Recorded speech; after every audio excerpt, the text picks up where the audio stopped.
कौशल विकास पर की गई उच्च स्तरीय चर्चा। उत्तराखंड के मुख्यमंत्री तीरथ सिंह रावत का बयान। महिला स्वयं सहायता समूहों के कौशल विकास पर दिया जाए विशेष ध्यान।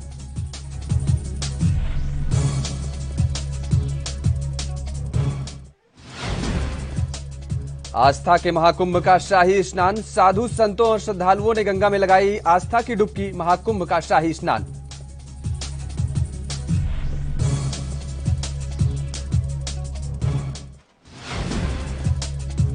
उत्तराखंड के जंगलों पर फिर भड़की आग। बड़े पैमाने पर वन संपदा का हो रहा नुकसान। शरारती तत्वों पर की जा रही कार्रवाई।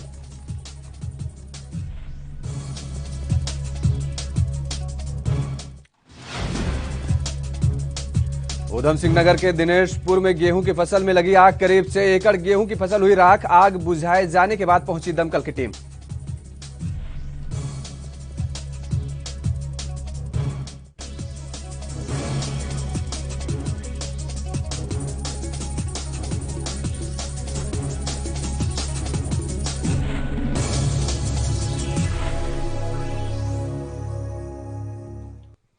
नमस्कार, स्वागत है आपका उत्तराखंड में और मैं हूं आपके साथ योगेश पांडे। मुख्यमंत्री तीरथ सिंह रावत ने एक वर्चुअल बैठक की है जिसमें सीएम के साथ ही केंद्रीय मंत्री महेंद्र नाथ पांडे, केंद्रीय शिक्षा मंत्री रमेश पोखरियाल निशंक, कौशल विकास एवं उद्यमिता राज्य मंत्री स्वतंत्र प्रभार राजकुमार सिंह, प्रदेश के कौशल विकास मंत्री हरक सिंह रावत और बीजेपी के प्रदेश अध्यक्ष मदन कौशिक उपस्थित रहे हैं।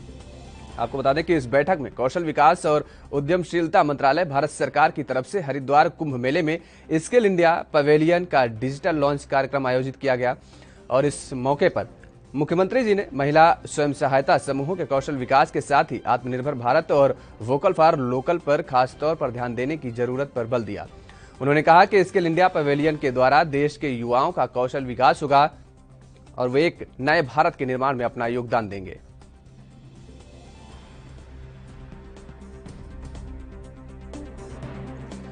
तो मुख्यमंत्री तीरथ सिंह रावत ने एक वर्चुअल बैठक की है जिसमें मुख्यमंत्री के साथ ही केंद्रीय मंत्री महेंद्र नाथ पांडे और केंद्रीय शिक्षा मंत्री रमेश पोखरियाल निशंक भी मौजूद रहे। आपको बता दें कि इस दौरान कौशल विकास एवं उद्यमिता राज्य मंत्री स्वतंत्र प्रभार समेत अन्य तमाम सारे नेता भी मौजूद रहे। कुंभ मेले में आज पहले शाही स्नान का दिन है और हरिद्वार में हर की पैड़ी स्थित ब्रह्मकुंड पर मध्यरात्रि के बाद से आम श्रद्धालुओं ने सोमवती अमावस्या का स्नान कर दिया है। वहीं सुबह 4 बजे ब्रह्मकुंड को अखाड़ों के साधु संतों के स्नान के लिए आरक्षित कर दिया गया था। सुबह 8:30 बजे शाही स्नान शुरू हुआ। सबसे पहले निरंजन अखाड़े के संतों ने गंगा में पुण्य की डुबकी लगाई और इसके बाद जूना अखाड़े ने अग्नि आवाहन पर और किन्नर अखाड़े के साथ गंगा में स्नान किया। वहीं Kumbh Mela police control room के मुताबिक 12 बजे तक करीब 21,07,000 लोगों ने सोमवती अमावस्या पर आस्था की डुबकी लगाई है। और उधर कोरोना संक्रमित होने के कारण अखाड़ा परिषद के अध्यक्ष श्री महंत नरेंद्र गिरी स्नान और जुलूस में शामिल नहीं हो सके हैं। आम श्रद्धालुओं ने गंगा के अन्य घाटों पर स्नान किया और इस बीच कोरोना की नेगेटिव रिपोर्ट साथ लेकर नहीं आने वाले बड़ी संख्या में श्रद्धालु हरिद्वार की सीमा से वापस भी भेज दिए गए हैं। इस बार शाही स्नान में पिछले कुंभ पर्वों की तुलना में श्रद्धालुओं की संख्या कम नजर आई। ब्रह्मकुंड के आसपास रहता है तो उन्हें सुबह 12 बजे से लेकर ये दिन में जो 7-8 बजे तक हम लोग लगातार स्नान करा रहे हैं। उसके बाद ये सारे घाट खाली हो जाएंगे और ये पूरी तरह से अखाड़े के शाही स्नान के लिए ये रिजर्व हो जाएंगे और जो पब्लिक बाकी आ रहे हैं उनको डाइवर्ट किया जाना, जो होल्ड अप्स है उनके माध्यम से बाकी जितने भी इम्पोर्टेंट घाट्स है उन पे हम लोग डाइवर्ट कर देते हैं जी। और जैसे ही शाही स्नान चलता है तो 0 जोन में शाही स्नान टाइमिंग परफेक्ट रहनी चाहिए। अगर इवेंट मैनेजमेंट या टाइम मैनेजमेंट के हिसाब से अगर थोड़ा भी ऊपर नीचे हो जाए तो एक अखाड़े दूसरे अखाड़े के सामने आ जाते हैं। उस स्थिति से रोकने के लिए हमें हर तरफ जो हेड और टेल की ड्यूटी लगाई है जी। एक बात जरूर है कि जैसे कोविड का संक्रमण बढ़ा हुआ है और लगातार बढ़ रहा है तो उस लिहाज से यहाँ पर खासकर घाट में स्नान के दौरान बड़ा मुश्किल है कि सोशल डिस्टेंसिंग को मेंटेन करना और एग्जीक्यूट करना। ऐसे में कई बार स्टैम्पीड वाली स्थिति भी आ सकती है तो उसमें हमारी अपनी लिमिटेशंस है, लेकिन जो कोविड एप्रोप्रिएट बिहेवियर है उसको। हरिद्वार में महाकुंभ का आयोजन किया जा रहा है और श्रद्धालु हालांकि उतनी बड़ी संख्या में नहीं पहुंचे हैं जितनी उम्मीद की जाती है, लेकिन कोरोना महामारी के बावजूद भी लोग बड़ी संख्या में पहुंचे हैं और उन्होंने गंगा में डुबकी लगाने के बाद क्या कहा वो आपको सुनाते हैं। बहुत कम लोग आ रहे हैं इस समय, ट्रेनें वाहन कम चल रही है, कोविड के चलते, और हर जगह देख रहे हैं कि हरिद्वार में चेकिंग हो रही है। बिना चेकिंग के एक भी लोगों को अंदर आने दिया नहीं जा रहा है। तो सुरक्षा और कोविड के प्रति बहुत ही जागरूक किया हुआ है। तो हरियाणा सरकार और यहाँ की सरकार के लिए बहुत बहुत धन्यवाद है जो इतनी व्यवस्था की है। और यहाँ जो भी भक्तगण आ रहे हैं दर्शन करके सकुशल वापस जा रहे हैं। धन्यवाद। डर तो घर चलते समय था कि कोविड में जा रहे हैं कहीं कुछ ना हो, लेकिन यहाँ आते माँ गंगा की कृपा से सब कुछ ठीक है, कोई दिक्कत नहीं है। व्यवस्था भी सरकार का ठीक है। हम लोग बड़े आराम से घूम रहे हैं, कर रहे हैं, कोई दिक्कत नहीं है। स्नान हो गए आज के? हाँ, स्नान हो गया जी, बहुत अच्छा स्नान होया। आपकी सरकार बहुत अच्छी है, साफ सफाई है, बिल्कुल आराम से स्नान होया। यहाँ कोई तकलीफ नहीं किसी प्रकार की। और आप लोग जिस तरीके से कोरोना की भी हाँ, मारामारी है जी, उससे बचने के लिए। हाँ जी, क्या डर भी लग रहा था? हाँ, थोड़ा भय भी है जी। एक दूसरे से मतलब दूरी बनाकर रखनी चाहिए इंसान को। ये बीमारी एक ऐसी है जी कि कहाँ से कहाँ लग जाती है इंसान को। सभी लोगों ने मास्क वगैरह? हाँ जी, मास्क वगैरह पहनो, अपनी सुरक्षा रखो, अपने शरीर को बचाव रखो जी। जय गंगा मैया। मैं स्नान करने के उद्देश्य से, कुंभ लाभ लेने के उद्देश्य से, डर तो मुझे वहाँ से ही थी कि कोरोना है, ये सब है आने जाने में, लेकिन यहाँ आने के बाद मुझे ऐसा लगा कि सरकार की यहाँ की व्यवस्था देखकर और अपने आप में सुधार करके हम लोग सोशल डिस्टेंसिंग बना के रखें, हम लोग अपने मास्क को पूरे लगा के रखें और हाथ को सफाई में रखें, तो हम लोग इस बीमारी से बच सकते हैं। और सरकार का जिस तरह यहाँ पर व्यवस्था है, सरकार का हर जगह जो अफसर हैं, जो उनके ये है, ये लोग भी ज्यादा कोऑपरेट कर रहे हैं, तो यहाँ की व्यवस्था प्रशंसनीय है, इसमें किसी प्रकार की बात नहीं है। यहाँ स्नान करने के बाद बहुत ही अच्छा अनुभव हो रहा है और यहाँ स्नान करने के बाद लग रहा है शरीर में एक नया ऊर्जा आ गया और इतनी प्रसन्नता हो रही है कि मैं इसे बता नहीं सकती। आ करके बहुत ही खुशी हो रही है और बहुत अच्छा फील हो रहा है। जब आए थे, क्योंकि देश भर में हम देख रहे हैं कि कोरोना भी चल रहा है जी, तो क्या उसका एक डर भी था दिमाग में? हाँ, थोड़ा तो डर था, लेकिन एक श्रद्धा विश्वास भी है और मन में उसके प्रति भी भावनाएं लेकर के चली हूँ कि चलो यहाँ आकर के दर्शन करूँ और सारे पूरे विश्व के बारे में जो इस महामारी फैला है उसके बारे में कुछ प्रार्थना करूँ, ताकि ये सब जितनी भी महामारी है वो सब से हम लोगों को छुटकारा मिल सके, उनसे निजात पा सकूँ और सारे लोगों का कल्याण हो सके, विश्व का कल्याण हो जी। अश्वमेघे सहस्राणि वाजपेय शतानि च लक्षम प्रदक्षिणा भूमे कुंभ स्नानेन तत्फलम, अर्थात 1000 अश्वमेघ यज्ञ, 100 वाजपेय यज्ञ एवं 1,00,000 बार इस पूरी भूमि की परिक्रमा करने पर जो पुण्य अर्जित होता है वो इस कुंभ के स्नान में होता है। ऐसी भावना के साथ, ऐसे उद्देश्य के साथ लोग मोक्ष प्राप्ति के लिए अपने पितरों को जलांजलि, तर्पण, पिंडदान इत्यादि करने के लिए इस पवित्र स्थल हर की पौड़ी ब्रह्म कुंड पर पहुंचते हैं। साथ ही साथ जिस कुंभ की हम लोग बात करते हैं वो कुंभ अपने आप में जो अमृत प्रदान करता है, अर्थात लोग कहते हैं कि हम अमृत पाने जा रहे हैं, वो अमृत पान नहीं, अमृतपान है। अर्थात अपने अंदर एक आध्यात्म, वैराग्य, सनातन परंपरा एवं चिंतन और मनन की वो धारा प्रवाहित शरीर के अंदर होती है। जब ये सोम कलश रूपी जो वो उनका कलश है वो दर्शनीय नहीं, वो दर्शन है सूर्य भगवान। उस सूर्य से निकले वाली किरणें वो अमृत है, अर्थात सोम रस। भले ही वर्तमान में सोम रस को गलत प्रकार से प्रचारित किया गया हो, लेकिन एक्चुअल सोम रस जो है वो वही अमृत है जो इस सूर्य से निकलने वाली। तो महाकुंभ के शाही स्नान को लेकर उत्तराखंड के डीजीपी अशोक कुमार ने कहा कि हमारा पूरा प्रयास है कि जहां तक संभव है कोरोना की गाइडलाइन का पालन कराया जा सके और सुरक्षा के दृष्टि से भी उत्तराखंड पुलिस के लिए यह बड़ी चुनौती है। कोविड की वजह से जितने लोगों के आने की संभावना थी उसके 50% लोग आए हैं। हमेशा बड़ी चुनौती रहा है पूरे देश के लिए और जो जहाँ जहाँ पे चारों जगह पे होता है वहाँ की पुलिस के लिए। तो उत्तराखंड पुलिस कंपेरेटिवली बहुत छोटी पुलिस है, उसके बावजूद ये महाकुंभ तो उसी स्केल पर होता है। तो हमारे लिए बड़ी चुनौती, हम इसको मानते आए हैं। और जो आज का दिन था सोमवती अमावस्या, इसको हम इस महाकुंभ का दूसरा सबसे बड़ा स्नान मान के चल रहे थे। तो यद्यपि कोरोना की वजह से थोड़ा भीड़ कम हुई है, किंतु भीड़ प्रबंधन, यातायात प्रबंधन और जुलूस और अखाड़ों का आपसी जो है तालमेल बैठाना और उनके शाही स्नान का प्रबंधन करना, ये सब हमारी चुनौतियां हैं। साथ साथ कोविड भी नई चुनौती जुड़ गई है। सर, आपने जिक्र किया जो अखाड़ों का जो क्रम होता है उनका जो सामंजस्य बिठाना बड़ा चुनौती होती है, उनका कैसी व्यवस्था की गई है इस बार के? देखिए, इसमें दो बातें कहना चाहूँगा। एक तो अखाड़ों का एक इतिहास रहा है, आपने देखा होगा कई बार हम आपस में टकराव हुआ है। हरिद्वार में ही 98 में हुआ, बड़ा टकराव हुआ, और बाकी जगहों पे भी होता रहा। तो इसलिए परंपरा को सबसे ज़्यादा हम मान के चलते हैं।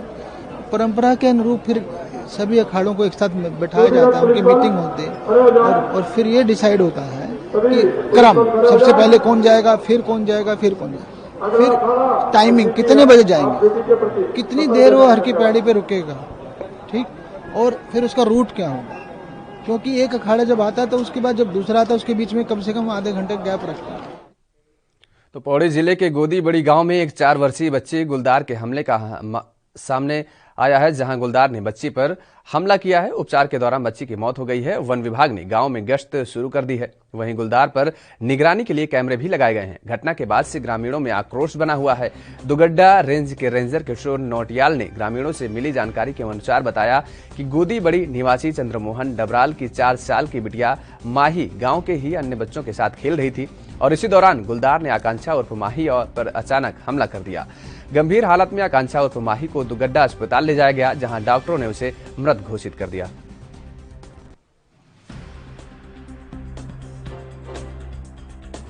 बच्चे घूमने गए थे, इनके साथ में बड़ी औरतें भी थी। अब ये घूम के वापस आ रहे थे तो ये बच्ची थोड़ा सा मुश्किल से 10 कदम आगे थी। वो बाघ ने जो है एकदम से बगल से जो झपटा मार के उसको लेके चला गया। फिर हम गए ढूंढने के लिए गए, फिर बच्चे बुलाए, ये लोग गए, फिर बॉडी मिली हमको। फिर बॉडी लेके दुगड्डा हॉस्पिटल गए, वहां उन्होंने कहा कि ये मृत है। उसके बाद जंगलात वाले आए, उन्होंने यहाँ हवाई फायर की और सुबह के लिए आश्वासन दिया कि हम यहाँ पे निकाल भी चल रहा है, साथ साथ जो है दोनों ही जगह हम ध्यान दे रहे हैं और हमारा स्टाफ जो सतर्क है, हमने आगे इसके लिए पिंजरे 2 इंस्टॉल कर दिए हैं। कैमरे ट्रैप्स लगाकर वन्य जीव की जो है मूवमेंट को देखा जा रहा है और हम बिल्कुल सतर्क है ताकि आगे से ऐसी घटना न होने पाए। हमारा स्टाफ हर समय यहाँ पर तैनात रहेगा, वो देखता रहेगा, उसका मूवमेंट देखना बहुत जरूरी है और जल्दी से जल्दी हमारी यही कोशिश रहेगी। तो पौड़ी जिले के गोदी गांव से ये बड़ी घटना सामने आई है, जहां गुलदार ने एक मासूम बच्ची पर हमला कर दिया और जब उसे अस्पताल ले जाया गया तो वहां पर डॉक्टरों ने उसे मृत घोषित कर दिया। हालांकि रेंजरों का साफ तौर पर कहना था जिस तरीके से कि अब पूरी निगरानी रखी जाएगी और वन विभाग के अधिकारियों की तैनाती रहेगी, ये साफ तौर पर कह दिया गया है। कैमरे भी लगा दिए गए हैं कि निगरानी के तौर पर अब किसी तरीके की अनहोनी की घटना न घटने पाए।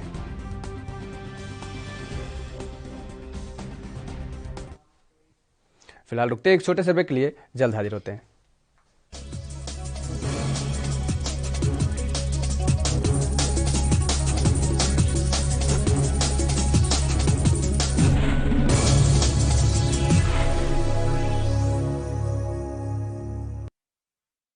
क्या आप दुबले पतले कमजोर हैं? आपकी सेहत नहीं बनती, भूख कम लगती है, वजन नहीं बढ़ता। दरअसल मेन बात खाना पीना खाना नहीं है, मेन बात है खाया पिया लगना। और अगर खाया पिया लगेगा ही नहीं तो सेहत बनेगी कैसे? इसलिए हमारी संस्था सन्यासी आयुर्वेदा ने एक ऐसी दवा बनाई है जो कि आपके पाचन तंत्र को, आपके लीवर सिस्टम को ठीक करने का काम करती है, ताकि आप जो भी खाएं उसका पूरे का पूरा निचोड़ आपके शरीर को लगे, आपकी भूख बढ़े, खाया पिया सही से लगे, नया खून बने, हड्डियों में जान आए, वजन बढ़े, ताकत बढ़े, चेहरे पर नूर आए और आप मोटे तगड़े खूबसूरत पर्सनैलिटी के मालिक बन जाएं। यह दवा पूरी तरह से आयुर्वेदिक होती है। इसका शरीर पर कोई भी साइड इफेक्ट, कोई भी नुकसान या दुष्प्रभाव नहीं होता। लड़के लड़कियां दोनों इसका इस्तेमाल कर सकते हैं और पहले 15 दिन के अंदर ही आपको इसका असर महसूस हो जाएगा। सिर्फ 650 रुपए की पूरे 1 महीने की दवा होती है और आप इसे घर बैठे 01145 454545 पर फोन करके दवा मंगवा सकते हैं।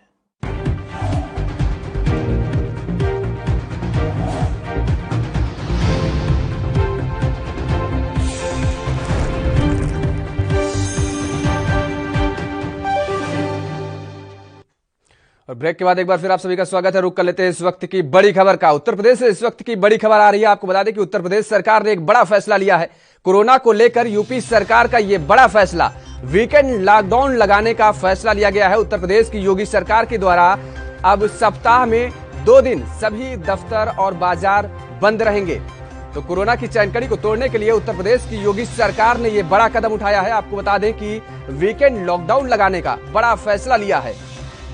तो उत्तर प्रदेश से इस वक्त की बड़ी खबर आ रही है। शनिवार और रविवार को लॉकडाउन रहेगा, संपूर्ण लॉकडाउन लगाने का यह फैसला किया गया है। वीकेंड लॉकडाउन, 2 दिवसीय वीकेंड लॉकडाउन रहेगा उत्तर प्रदेश में अब, क्योंकि कोरोना के बढ़ते मामलों को लेकर के अब उत्तर प्रदेश की योगी सरकार ने यह बड़ा कदम उठाया है। आपको बता दें कि अभी कल ही यानी रविवार को सर्वदलीय की बैठक भी हुई थी, उसमें सभी दलों ने सहमति भी जताई थी। मुख्यमंत्री योगी आदित्यनाथ ने कहा था कि सभी विपक्षी दलों का उनको पूरा भरपूर सहयोग मिल रहा है और आज ही ये वीकेंड लॉकडाउन लगाने का सरकार ने बड़ा फैसला लिया है। और अब ये निर्णय लिया गया है कि वीकेंड लॉकडाउन यानी शनिवार और रविवार को साप्ताहिक पूरी तरीके से लॉकडाउन रहेगी, बंदी रहेगी, सभी दफ्तर और सभी बाजार बंद रहेंगे।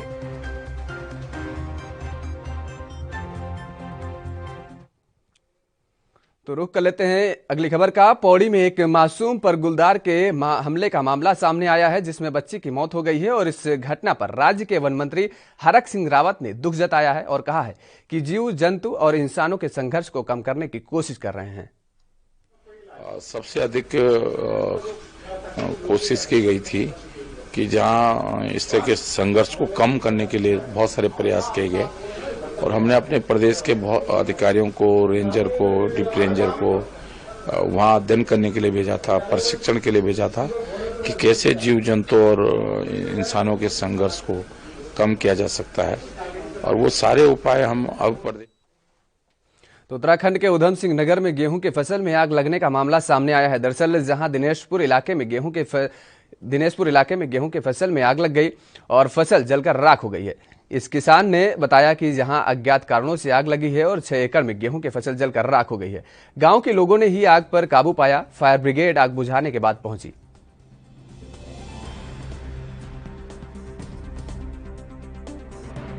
और ट्रैक्टर से जुताई करते हुए गेहूं का भी नुकसान हुआ है। सर क्या मांग कर रहे हैं सरकार? सर मांग तो पिछली बार भी हमारे ग्राम सभा में गांव में अमर सिंह के गेहूं जला था, 1.5 एकड़ गेहूं जला था, अभी तक उसको भी मुआवजा नहीं मिला। ऐसी सरकार अंधी सरकार है जो देखते हुए भी कुछ किसानों के बारे में नहीं सोच रही है। पहली बात तो गेहूं बिक नहीं रहे और अगर गेहूं कट भी गए हैं तो वो बेचने के लिए कोई खरीदार नहीं। अभी तक सोसाइटी में कोई कांटा सेंटर नहीं लगा, इसलिए किसान भी ढीले हैं कि अगर सोसाइटी में कोई कांटा सेंटर लगता और हम अपनी गेहूं जल्दी से जल्दी कटवा पाते और हम लोगों की गेहूं बिक जाती। इसी वजह से किसानों का हर वर्ष नुकसान होता है। ग्राम सभा में दूसरी बार यहाँ पे नुकसान हुआ है। हमारी यहाँ पर 1.5 एकड़ जमीन मैंने पैसे से ठेका ले रखा है। नेतानगर और शिशिर का खेत है और मैं घर पे था। आग कैसे लगी ये मुझे जानकारी भी अभी तक आया नहीं। अब सब आदमी जानकारी ले रहा है कैसे लगा, क्या हुआ। यहाँ जितने भी आदमी थे सबकी गेहूं खड़ा था। अब 1-2 दिन में कटने वाली थी। अब किसी को गेहूं अभी तक कटा नहीं, सब यहाँ गेहूं जल गया और आदमी यहाँ की हर गांव का आदमी आकर यहाँ सुरक्षित किया। अब थोड़ा फसल बचा ना कि बराबर। हम गरीब आदमी हमें ठेका ठुका लेकर पेट पालते हैं। तो मैं सरकार से ये रिक्वेस्ट करते हूँ कि हमारे कम से कम। और इसी खबर पर अधिक जानकारी के लिए हमारे साथ फोन लाइन जुड़ चुके हैं हितेंद्र स्वामी। हितेंद्र, जिस तरीके से मामला सामने आ रहा है कि किसानों की फसल आग के हवाले हो गई है, किसानों की फसल राख हो गई है और उनका साफ तौर पर यह आरोप है कि उनको मुआवजा नहीं मिल रहा है, क्या जानकारी है और आपके पास? जी बिल्कुल योगेश, अगर बात की जाए तो लगातार इस तरीके की घटनाएं जो है वो सामने आ रही हैं। ये उधम सिंह नगर के दिनेशपुर इलाके का मामला है, जहां पर गेहूं की फसल में आग लगी और आग किन कारणों से लगी अभी तक इस बारे में भी कोई जानकारी नहीं मिल पाई है कि आखिरकार किन कारणों की वजह से यहाँ पर आग लगी है। और 6 एकड़ के करीब बताया जा रहा है कि जो खड़ी फसल थी, पक गई थी फसल गेहूं की, 1-2 दिन में ही कटने वाली थी और उससे पहले ही ये आग लग गई और पूरी तरह से जल करके राख हो गई है फसल। तस्वीरों में भी साफ तौर पर देखा जा सकता है कितनी भयानक ये आग है। और हैरानी की बात यह है कि दमकल विभाग को भी सूचित कर दिया गया था कि यहाँ पर आग लग गई है, लेकिन उससे पहले ही जब वहां पर ग्रामीणों ने खुद मिलकर के आग बुझाने की कोशिश की और आग पर काबू पा लिया गया था, तब तक वहां पर टीम जो है उसके बाद ही पहुंची। और इससे पहले भी आपको बता दें कि खटीमा में भी इसी तरीके से एक मामला सामने आया था, जहां पर 30 से 35 एकड़ गेहूं की फसल खेत में जल गई थी। तो इस तरीके की जो घटनाएं हैं वो लगातार सामने आ रही हैं। एक बार अगर बात की जाए तो जंगलों की आग पर एक बार काबू पा लिया गया था, लेकिन एक बार फिर से जंगलों की आग भी भड़कती हुई अब दिखाई दे रही है। तो इस तरीके से लगातार इस तरीके के जो मामले हैं वो सामने आ रहे हैं। उत्तराखंड में खासतौर पर अगर बात की जाए तो जंगलों में आग लग रही है, फसलों में आग लग रही है। और ये भी जानकारी निकल करके सामने आ रही है कि कुछ कहीं ना कहीं कुछ शरारती तत्व ऐसे हैं जो इस तरीके की आग लगा देते हैं और उसके बाद इस तरीके की घटना जो है वो सामने आती है। क्योंकि अगर वन विभाग की बात की जाए तो अलग अलग जगहों पर इस तरीके से जो ऐसे लोग हैं जो आग कहीं ना कहीं आग लगा देते हैं, तो उन पर भी कार्रवाई की जा रही है। और जिस तरीके से अगर बात की जाए इस बार जो सूखे की स्थिति जो उसका सामना करना पड़ रहा है उत्तराखंड को, तो उत्तराखंड के लिए एक बड़ी चुनौती है इस बार उत्तराखंड प्रशासन के लिए, उत्तराखंड सरकार के लिए। जंगलों में लगने वाली आग, फसलों में लगने वाली आग, इस तरीके की जो अग्निकांड है वो सामने आ रहे हैं और वन संपदा को भी नुकसान हो रहा है, किसानों को भी नुकसान हो रहा है। उसके लिए एक योजना जो है वो बनाने की जरूरत है फिलहाल, लेकिन सरकार अभी व्यस्त दिखाई दे रही है, इन मामलों पर ध्यान ज्यादा देती हुई दिखाई दे नहीं रही है। हालांकि वन विभाग की तरफ से, प्रशासन की तरफ से तमाम ऐसे प्रयास भी किए जा रहे हैं ताकि ऐसी घटनाओं पर जल्द से जल्द काबू पाया जा सके, लेकिन जो नुकसान हो जाता है योगेश, उसके बारे में धन्यवाद आपको जानकारी देने के लिए। और जिस तरीके से लगातार ये मामले सामने आ रहे हैं, आग बुझाए जाने के बाद दमकल टीम पहुंची है और किसानों में खासतौर पर रोष देखने को मिला और उन्होंने सरकार पर आरोप भी लगाया है। तो चढ़ते पारे के साथ उत्तराखंड के जंगलों में फिर से आग भड़कने लगी है और 24 घंटे के भीतर ही प्रदेश में 50 नई घटनाएं सामने आई हैं, जिनमें बड़े पैमाने पर वन संपदा को नुकसान पहुंचा है, जबकि कई क्षेत्रों में जंगल की आग रिहायशी इलाकों के करीब पहुंच गई है, जिसमें ग्रामीणों और मवेशियों को खतरा बना हुआ है। वन विभाग, एनडीआरएफ और फायर ब्रिगेड आग पर काबू पाने में जुटी हुई है। हालांकि जंगल में जानबूझकर आग लगाने वाले शरारती तत्वों भी बाज नहीं आ रहे हैं। जानकारी के अनुसार वन विभाग की टीम ने 3 और आरोपितों के रंगे हाथों गिरफ्तार किया है। पखवाड़े भर में उत्तराखंड के जंगल धधक रहे हैं। तमाम प्रयास के बावजूद लगातार बढ़ रही घटनाओं पर अंकुश लगाना मुश्किल हो रहा है। बीते दिन मंगलवार को हुई बारिश बर्फबारी के बाद कुछ राहत जरूर मिली थी, लेकिन अब फिर से आग विकराल होने लगी है। 24 घंटे के भीतर प्रदेश भर में 50 घटनाओं में कुछ 60 हेक्टेयर वन क्षेत्र प्रभावित हुआ है और इस दौरान गढ़वाल 47 और इसके साथ कुमाऊं में 3 घटनाएं हुई हैं। गढ़वाल में पौड़ी के टिहरे सबसे ज्यादा प्रभावित है। श्रीनगर और नई टिहरे में वनों की आग विकराल हो चुकी है। हालांकि उत्तरकाशी और चमोली में भी वहीं कहीं जंगल की आग चुनौती बनी हुई है। कुमाऊं में नैनीताल से लेकर बागेश्वर तक कई स्थानों पर जंगल आग की चपेट में हैं और उधर नैनीताल शहरों के समीपवर्ती खूपी क्षेत्र के जंगलों में भीषण आग लगी है। तो उत्तराखंड में भी लगातार कोरोना मामले तेजी से बढ़ रहे हैं। रविवार को 24 घंटे के भीतर 1333 नए संक्रमित मिले हैं, जबकि 8 कोरोना संक्रमित मरीजों की मौत हुई है। वहीं एक्टिव केस की संख्या 7000 पार पहुंची है।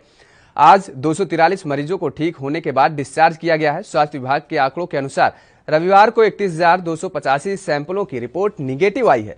प्रदेश में अब तक 1,08,812 कोरोना संक्रमण के मामले सामने आ चुके हैं, जिनमें से 97,887 मरीज ठीक हो चुके हैं। वहीं प्रदेश में अब तक 1,760 कोरोना संक्रमित मरीजों की उपचार के दौरान ही मौत हो चुकी है। एक्टिव केस की संख्या 7,323 पहुंच गई है। उधर देहरादून, हरिद्वार, नैनीताल और उधम सिंह नगर में सबसे ज्यादा मामले मिल रहे हैं। संक्रमितों का रिकवरी रेट भी घटकर 89.96% हो गया है। आपको बता दें कि प्रदेश में कंटेनमेंट जोन की संख्या में 52 हो गई है। अब कोरोना संक्रमण की रफ्तार को देखते हुए उत्तराखंड सरकार ने एक बड़ा फैसला लिया है। दरअसल देहरादून, हरिद्वार, हल्द्वानी और नैनीताल में बोर्ड कक्षाओं को छोड़कर बाकी सभी कक्षाओं के लिए स्कूल 30 अप्रैल तक बंद करने का आदेश दिए गए हैं। लेकिन सरकार के इस निर्णय में आवासीय स्कूलों को लेकर स्थिति स्पष्ट नहीं है। इससे आवासीय स्कूल असमंजस में है कि बच्चों की पढ़ाई जारी रखें या उन्हें वापस घर भेज दें। फिलहाल आवासीय स्कूलों के इस मामले में सरकार के स्पष्ट गाइडलाइन का इंतजार है। वहीं इस संबंध में स्कूलों की मत की बात करें तो अधिकांश निजी आवासीय स्कूल छात्रों को घर भेजने के पक्ष में ही नहीं है। उनका कहना है कि बड़ी मुश्किल से छात्र पढ़ाई करने के लिए लौटे थे। कई बच्चे दूसरे राज्यों से भी हैं, ऐसे में उन्हें दोबारा घर भेजा गया तो जल्दी बुला पाना मुश्किल हो जाएगा। कैबिनेट के फैसले के बाद बीते 2 दिन में दून के ननूर खेड़ा स्थित राजीव गांधी नवोदय विद्यालय से नॉन बोर्ड कक्षाओं के ज्यादातर छात्र छात्राएं घर जा चुके हैं। वहीं शुक्रवार तक स्कूल में 6वीं से 12वीं तक के 367 छात्रों में से 260 की उपस्थिति लग रही थी। अब बोर्ड के 81 और नॉन बोर्ड के 12 छात्र ही स्कूल में रह गए हैं। जो छात्र स्कूल में रहकर पढ़ाई करना चाहते हैं उन्हें जबरन घर नहीं भेजा जा रहा।